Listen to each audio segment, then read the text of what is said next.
പ്രിയപ്പെട്ട സഹോദരന്മാരെ, ഇന്നലെ നമ്മുടെ പള്ളിയുടെ ഓപ്പോസിറ്റ് സൈഡിലുള്ള ഓഡിറ്റോറിയത്തിൽ ഒരു കല്യാണം നടന്നു. ബെസ്റ്റ് കല്യാണം. എല്ലാവിധ ലൈക്കുകളും സപ്പോർട്ടുകളും നമ്മൾ ചെയ്യുകയാണ്. പ്രിയപ്പെട്ട സഹോദരന്മാരെ, കല്യാണം എങ്ങനെയാണ് നടത്തേണ്ടത് എന്ന് കാണിച്ചു കൊടുത്തൊരു കല്യാണം കൂടിയായിരുന്നു. ഒരൊറ്റ അന്യ പുരുഷനും അന്യ സ്ത്രീയെ കണ്ടില്ല.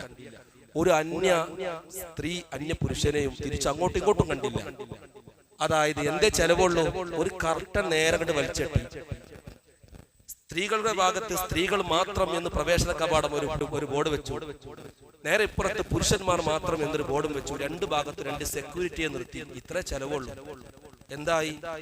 ഹലാലായ അനുവദനീയമായ രൂപത്തിൽ ഹറാമുകളില്ലാതെ ഒരു കല്യാണം നടത്താൻ സാധിച്ചു. വിവാഹം, നിക്കാഹ് എന്ന് പറയുന്നത് സുന്നത്തായ ഒരു കർമ്മമാണ്. പക്ഷേ ആ സുന്നത്തിന്റെ പേരിൽ ഒരുപാട് ഹറാമുകളെ ജനങ്ങൾ അറിഞ്ഞും അറിയാതെയും മനഃപൂർവ്വം റിക്രൂട്ട്മെന്റ് ചെയ്തുകൊണ്ടിരിക്കുന്ന ഒരു പുതിയ കാലത്ത് അള്ളാഹു നമുക്ക് തന്ന പണം, അള്ളാഹു നമുക്ക് തന്ന ഐശ്വര്യം, അള്ളാഹു നമുക്ക് തന്ന നിഅ്മത്ത്, അള്ളാഹുവിന്റെ ദീനിന്റെ നിയമങ്ങൾ എങ്ങനെയാണ് അത് പ്രചരിപ്പിക്കാനും അത് പഠിപ്പിക്കാനുമുള്ള രൂപത്തിൽ ഉപയോഗപ്പെടുത്തുമ്പോഴാണ് അള്ളാഹുവിന്റെ അടുക്കൽ ഏറ്റവും നല്ല അടിമകളായി നമ്മൾ മാറുന്നത് എന്ന് നാം ഓരോരുത്തരും മനസ്സിലാക്കേണ്ടതുണ്ട്. ഞാനൊരു മുസ്ലിമാണെന്ന് പറയാൻ നമ്മൾ എന്തിന് മടി കാണിക്കണം? ഒരു മുസ്ലിം എന്ന നിലക്ക് എന്റെ ഐഡന്റിറ്റിയെ ജനങ്ങൾക്ക് മുമ്പിൽ പരസ്യപ്പെടുത്താൻ ഞാൻ എന്തിനു മടിക്കണം? പ്രിയപ്പെട്ടവർ, അഷ്ഹദു അല്ലാ ഇലാഹ ഇല്ലല്ലാഹ് എന്നല്ലേ നമ്മുടെ ഏറ്റവും പ്രധാനപ്പെട്ട അജണ്ട.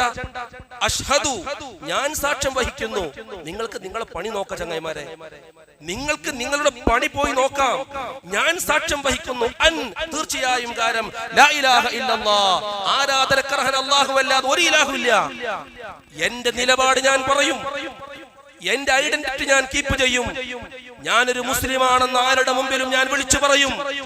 പ്രിയപ്പെട്ടവരെ, ഇതല്ലേ ഓരോ മുസ്ലിമും പ്രഖ്യാപിക്കേണ്ടത്? അഷ്ഹദു അല്ലാ ഇലാഹ ഇല്ലല്ലാഹ് വ അഷ്ഹദു അന്ന മുഹമ്മദുർ റസൂലുള്ളാഹ്. മറ്റുള്ളവർ എന്തെങ്കിലും ചെയ്യട്ടെ, അവരെന്തെങ്കിലുമൊക്കെ കാട്ടിക്കൂട്ടട്ടെ, എനിക്ക് നിലപാടുണ്ട്.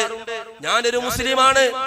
ഹബീബായ മുത്തനബി സല്ലല്ലാഹു അലൈഹി വസല്ലമ തങ്ങൾ നമുക്ക് കൈമാറി തന്ന അവിടുത്തെ സുന്നത്തുകളെ, ആ വിശുദ്ധമായ ദീനുൽ ഇസ്ലാമിന്റെ ശിആറുകളെയും ചിഹ്നങ്ങളെയും നിയമങ്ങളെയും നിയമാവലികളെയും ഉൾക്കൊള്ളുകയും അത് നിലനിർത്തുകയും അത് പ്രചരിപ്പിക്കുകയും ആ പാവനമായ ദീനുൽ ഇസ്ലാമിന്റെ മുഴുവൻ സന്ദേശങ്ങളും വള്ളിപുള്ളി വ്യത്യാസമില്ലാതെ പിൻതലമുറക്ക് കൈമാറി കൊടുക്കുക എന്ന് പറയുന്ന ഒരു ഉത്തരവാദിത്വം ഓരോ മുസ്ലിമിനും ഉണ്ട്.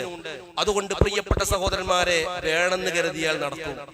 കൂടുതൽ ചെലവൊന്നും വേണ്ട. അതുകൊണ്ട് ഇതെല്ലാവർക്കും മാതൃകയാണ്. ഇങ്ങനെയുള്ള മാതൃകാ കല്യാണങ്ങൾ നമ്മൾ പ്രോത്സാഹിപ്പിക്കുകയും അതിന് കട്ട സപ്പോർട്ട് കൊടുക്കുകയും വേണം. തിന്മകൾ കാണുമ്പോൾ എതിർത്താൽ മാത്രം പോരാ, ഗാനമേള ഉണ്ടാകുമ്പോൾ കുറ്റപ്പെടുത്തിയാൽ മാത്രം പോരാ, നന്മകൾക്ക് നമ്മൾ സപ്പോർട്ട് ചെയ്യണം. അതുകൊണ്ട് ഇതെല്ലാവർക്കും മാതൃകയാണ്. പണമുള്ളവർക്കും ഇല്ലാത്തവർക്കും ഒരുപോലെ മാതൃകയാണ്. ഞാനും എന്റെ വിവാഹം എങ്ങനെയാണ് നടത്തിയത്. പിന്നെ ഒരു കേസ് വന്നത് എന്താ? സ്ത്രീകൾക്കും പുരുഷന്മാർക്കും രണ്ട് ബോർഡൊക്കെ ഞാൻ വെച്ചു. സ്ത്രീകളുടെ ഭാഗത്ത് ഭക്ഷണം വിളമ്പാൻ എന്ത് ചെയ്യും? എന്റെ പെങ്ങന്മാരോട് പറഞ്ഞു, എന്റെ അടുത്ത കുടുംബക്കാരോട് പറഞ്ഞു, സ്ത്രീകളുടെ ഭാഗത്ത് സ്ത്രീകളാകുന്ന നിങ്ങൾ തന്നെ ഭക്ഷണം വിളമ്പണം. അവര് പറഞ്ഞു, ഞങ്ങൾക്കാവൂല, ഞങ്ങൾക്ക് കുട്ടികളുണ്ട്, നിങ്ങൾക്ക് തിരക്കാണ്, അതാണ് ഇതാണ് പ്രശ്നങ്ങളാണ്. അപ്പൊ എന്ത് ചെയ്തു? മലപ്പുറം ടൗണിൽ ഒരു പ്രധാനപ്പെട്ട ഓഡിറ്റോറിയവുമായി കോൺടാക്ട് ചെയ്തപ്പോൾ അവിടെ സ്ത്രീകൾക്ക് ഭക്ഷണം സപ്ലൈ ചെയ്യാൻ ആവശ്യമായ സ്ത്രീകളെ കിട്ടും, ലേഡീസിന് കിട്ടും. പൈസ കൊടുത്താൽ മതി, ചെറിയ പൈസ ഉള്ളൂ. ഒരു 10-15 ലേഡീസിനെ കൊണ്ടുവന്നു. അവർ സ്ത്രീകളുടെ ഭാഗത്ത് വളരെ മനോഹരമായി സപ്ലൈ ചെയ്തു. ഒരു പുരുഷൻ ഒരു സ്ത്രീയെയും കണ്ടില്ല, ഒരു സ്ത്രീ ഒരു പുരുഷനെയും കണ്ടില്ല. ഇതല്ലേ മുസ്ലിം? അതുകൊണ്ട് അല്ലാഹു സുബ്ഹാനഹു വ തആല നല്ല കാര്യങ്ങൾ ചെയ്യാൻ നമുക്ക് തൗഫീഖ് നൽകട്ടെ. ഇന്നത്തെ ഖുത്ബയുടെ പ്രമേയം ഗഫലത്താണ്, അശ്രദ്ധയാണ്. ഡീറ്റെയിൽ ആയി സംസാരിക്കുമ്പോൾ സമയമല്ല. പ്രിയപ്പെട്ടവരെ, ഗഫലത്തിലാണ് നമ്മളൊക്കെ ഉള്ളത്. മനുഷ്യന്മാർ ഗഫലത്തിലാണ്.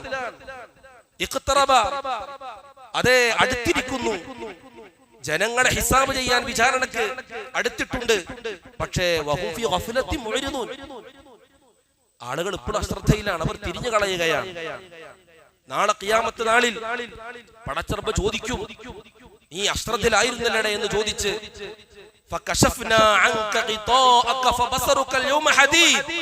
എന്ന് നാളെ ഒരു വിഭാഗം ആളുകളോട് പടച്ചറബ് ചോദിക്കുന്നുണ്ട്, ഇപ്പന്റെ കണ്ണ് തുറന്നുലേ, ഇപ്പന്റെ കണ്ണ് തുറന്നുലേ, ഇപ്പനക്ക് കാണുന്നുണ്ടല്ലേ, ഇതുവരെ പറഞ്ഞപ്പോ നീ കാണാത്തതുപോലെ നടിച്ചു. ഗാഫിലീങ്ങളെ പ്രത്യേകം പരാമർശിച്ചുകൊണ്ട് പടച്ചറബ് പറയുന്നുണ്ട്. അള്ളാഹു നമ്മളെ ആരെയും ഗാഫിലീങ്ങളിൽ പെടുത്താതിരിക്കട്ടെ. ഉണർന്ന് പ്രവർത്തിക്കുന്ന ആവേശത്തോടെ അള്ളാഹുവിന്റെ ദീനീ രംഗത്ത് നിലനിൽക്കുന്നവരിൽ അള്ളാഹു നമ്മെ ഉൾപ്പെടുത്തി അനുഗ്രഹിക്കട്ടെ. പ്രിയപ്പെട്ട സഹോദരന്മാർ, ഒരുപാട് ആളുകൾ പെട്ടെന്ന് വിട പറഞ്ഞു പോവുകയാണ്. ഇന്നത്തെ ഖുത്ബയിൽ ഒരു പരാമർശം ഉണ്ടായിരുന്നു, യാത്രക്കുള്ള സജ്ജീകരണങ്ങളൊക്കെ ഒരുക്കി വെക്കണം, മരണം തൊട്ടടുത്തുണ്ട്.